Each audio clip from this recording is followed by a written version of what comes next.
महिलाओं को करना है। और भाइयों से भी मैं निवेदन करती हूँ, आप अपने बच्चों के लिए संपत्ति मत जोड़िए। अपना आप दैनिक उपभोग की चीज को समाप्त कर बच्चों के लिए संपत्तियां जोड़ते हैं। संपत्ति नहीं जोड़े, उनके लिए संस्कार जोड़े, तभी हमारा देश परिवार उन्नत करेगा। हम क्या करते हैं, वहां से मारा वहां से मारा और संपत्ति जोड़ते हैं। बच्चे हमारे कहाँ जा रहे हैं हमें कुछ पता नहीं है। तो जो पहला आयाम है हमारा वो है भोजन। हम भोजन, ठीक है, हम मानते हैं बच्चों की ट्यूशन है, बच्चे नौकरी करते हैं, बच्चे बिजनेस करते हैं, उनको समय नहीं मिलता है। लेकिन एक दिन तो हम समय निकाल सकते हैं कि एक रात्रि को सिर्फ 2 घंटे के लिए, 1 घंटे के लिए पूरा परिवार मिलकर भजन करें, या हफ्ते में एक बार सुंदरकांड कर लें, हनुमान चालीसा पढ़ लें। और उस दौरान अगर हम जो भी हमारी चर्चाएं हैं, आपस में सुख दुख है, माता पिता के और छोटे बड़ों का आदर कैसे करना है, छोटे को बड़े को देखना, बड़े को छोटे को देखना, तभी तो परिवार बनेगा। यानी कि हम बड़े हैं तो बड़े को ही क्यों है, जब छोटे बड़े को का परिवार देखेंगे उस भजन के माध्यम से, तो हमारा परिवार एकत्रित हो सकता है। इसलिए मैं निवेदन करती हूँ हर महिलाओं को एक दिन भजन में पूरी परिवार को बैठना ही चाहिए। क्योंकि आजकल तो मैं देखती हूँ तिलक लगाने की परंपरा भी हटते जा रही है। लोग तिलक लगाते हैं, बच्चे ऐसे हटा देते हैं। अरे उन्हें सिखाओ तिलक क्यों लगाते हैं। तो अगर हम भजन के माध्यम से बच्चों को कुछ सिखाएंगे तो बच्चा आगे बढ़ेगा, अपनी संस्कृति को बचानेगा और देश, अपने परिवार को बढ़ाने के बाद समाज, समाज के आगे प्रांत, प्रांत के बाद देश को बढ़ाएगा। दूसरा जो भजन के बाद होता है भोजन।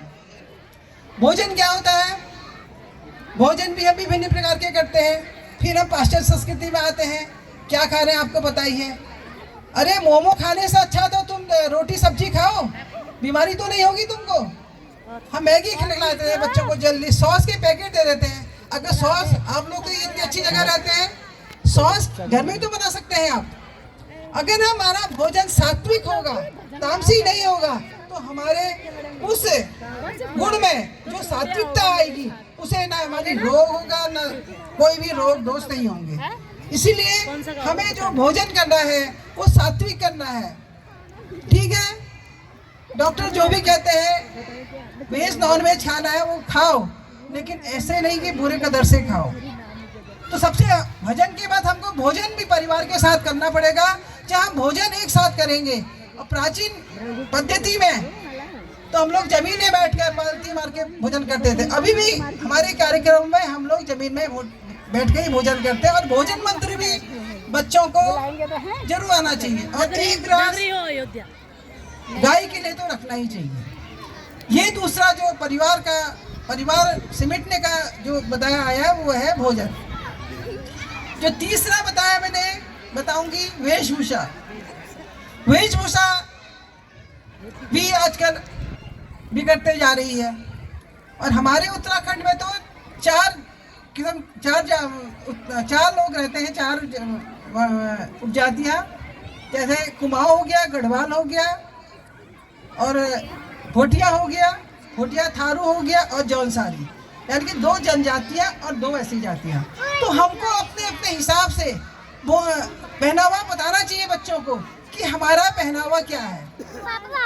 बच्चे अपने पहनावा को नहीं पहचानते हैं, और बहुएं नहीं पहचानती हैं, लड़कियां नहीं पहचान। जब हम बड़ा, जो घर का बड़ा व्यक्ति होगा, जब आपस से बैठेंगे कि हमें वस्त्र कैसे पहनने हैं और हमारी संस्कृति के वस्त्र कैसे हैं, पूजा पाठों में, शादी में हमें कैसे वस्त्र पहनने हैं, और बाजार में कैसे पहनने हैं, विद्यालयों में जाकर कैसे पहनने हैं, ये हम परिवार के माध्यम से भी हम बच्चों को शिक्षा देंगे। बच्चों की वो बुद्धि बढ़ती जाएगी और बच्चे सात्विक धर्म, अपने धर्म और हिंदू धर्म को बढ़ाने की कोशिश करें। क्योंकि जो ये आजकल जो कटे फटे कपड़े चल रहे हैं ना, ये हमारी संस्कृति नहीं है, ये उधर से आई है। हमने वो तो पकड़ लिया उनका, छोटे मोटे कपड़े पहनकर घूमते हैं, लेकिन ये हमारी संस्कृति नहीं है। इसको हमको बचाना है वस्त्रों के माध्यम से। इसको हमें बचाना है कि हमें अपने भी जो वस्त्र, अब खुद भी और खुद के बाद भी जो भी बच्चे हैं, बड़े हैं, जो उनको वस्त्र अच्छे बनाने हैं। फिर चौथा जो आता है भ्रमण।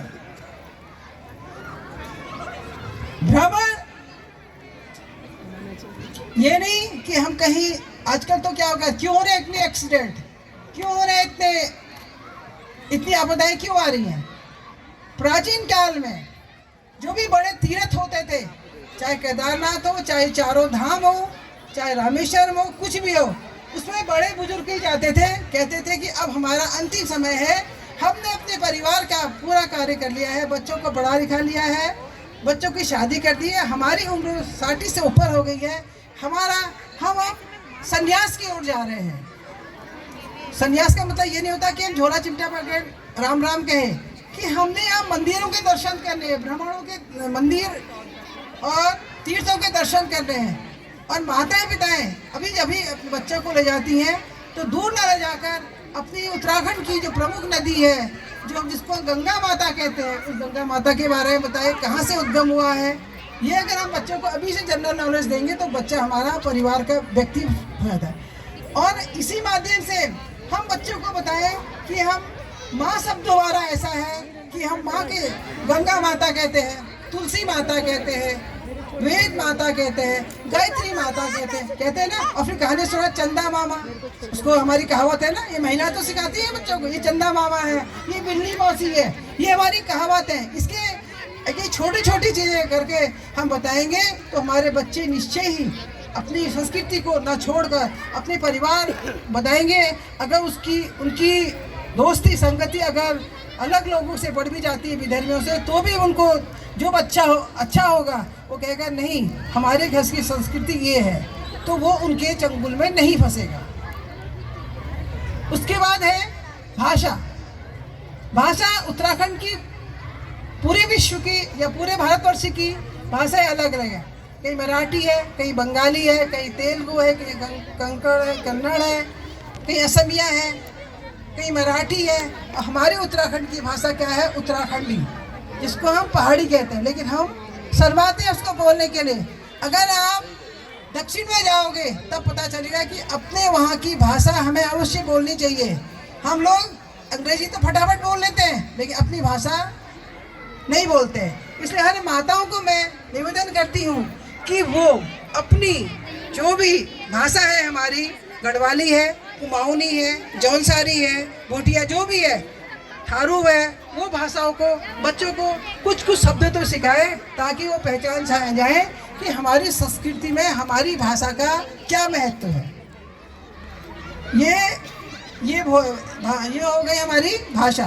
भाषा के माध्यम से हम अपनी जो कठिन, जैसे माना मार्केट गए हैं और हमारे साथ कोई अलग विधर्मी आ गए, विधर्मी कहना कहूँगी मैं उनसे, अब वो उनको पता है कि ये लड़कियाँ हैं, ये महिलाएं हैं, तो अगर हम अपनी भाषा आपस में बात करेंगे तो हम समझ जाएंगे ये विधर्मी है अपनी भाषा में, तो वो हम खुद ही हट जाएंगे। तो इसलिए हमको इन विधर्मियों से बचने के लिए, अपने राष्ट्र को बचाने के लिए हमको परिवार का एक आयाम है, वो है भाषा। भाषा के अलावा फिर एक आयाम आता है हमारा भवन। भवन हमने प्राचीन काल में क्या ही बताइए कि भवन कोई आर्किटेक्ट बनाता था।